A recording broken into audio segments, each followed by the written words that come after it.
देखो दू के हम पढ़ चुके थे, ये थोड़ा पूछते हैं क्या बता सकते हो इसके बारे में। निम्नलिखित परिमेय संख्याओं के रूप P/Q में Q के अभाज्य गुणनखंड के विषय में क्या कहा जा सकता है। Q के अभाज्य गुणनखंड यानी हर के अभाज्य गुणनखंड। P/Q में Q क्या रहता है, हर रहता है।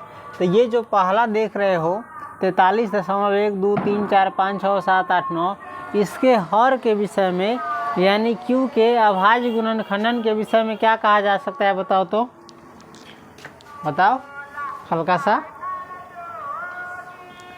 बताओ ना। इसको हम P/Q के रूप में बदलेंगे तो Q का अभाज्य गुणनखंड कैसा होगा वही बताना है। Q का अभाज्य गुणनखंड होगा 2 के पावर n गुने 5 के पावर m के रूप में, या नहीं तो 2 के पावर कुछ भी आएगा घात, या 5 के पावर कुछ भी आएगा घात, इन दोनों में से कोई एक है ना। चाहे दोनों के गुणनफल के रूप में आएगा घात के रूप में, 2 के पावर n गुने 5 के पावर n के रूप। चलो हम एक का पहले ही देख चुके थे, डायरेक्ट 2 का बनाते हैं। 2 का कितना है दिखाओ तो। चूँकि 21.23478 और 78 के ऊपर क्या है, रेकरिंग है चाहे डॉट है ना।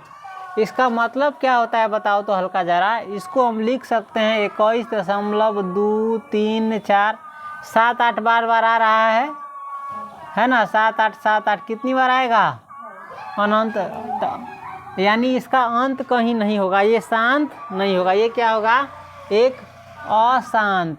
कौन चीज, अशांत। अशांत को कहते हैं अनवसानी, याद रखना, अनवसानी भी कहा जाता है इसको। अशांत ये आवर्ती है कि अनावर्ती है, आवर्ती है कि अनावर्ती है। अशांत यानी अनवसानी, आवर्ती है यानी एक ही प्रकार का जो संख्या है 7-8 बार आ रहा है। इसके बाद हम फिर से कह सकते हैं कि 7 आएगा, फिर 8 आएगा, फिर 7 आएगा, फिर 8 आएगा, कितनी बार, जिंदगी भर तक लिखते रहो। तो ये क्या है, एक प्रकार से ये जो है अशांत आवर्ती दशमलव है, अशांत आवर्ती दशमलव है।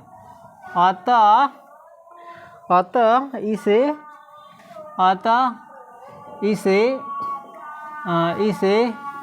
P/Q के रूप में व्यक्त करने पर, किसके रूप बटे, P/Q के रूप में व्यक्त करने पर Q का अभाज्य गुणनखंड है ना। P/Q के रूप में व्यक्त करने पर Q बराबर 2 के पावर n गुने 5 के पावर m के रूप का नहीं होगा। समझ गया, कला नहीं होगा, पहले ही पढ़ चुका है। ये शांत दशमलव है तो इसको P/Q के रूप में बदलोगे अंश बटे हर के रूप में, तो हर का अभाज्य गुणनखंड यानी Q का अभाज्य गुणनखंड 2 के पावर n गुने 5 के पावर m के रूप में होगा, जहाँ n और m कोई भी पूर्ण संख्या होगा, 0 1 2 3 4 5। अगर इसको तुम P/Q के रूप में व्यक्त करोगे तो ये तो है अशांत आवर्ती, अशांत है ना, सीधा समझ लो। शांत रहता है तो इस रूप में आता है, अशांत रहता है तो इस रूप में नहीं आता, यही चीज़ है, नोट कर लो।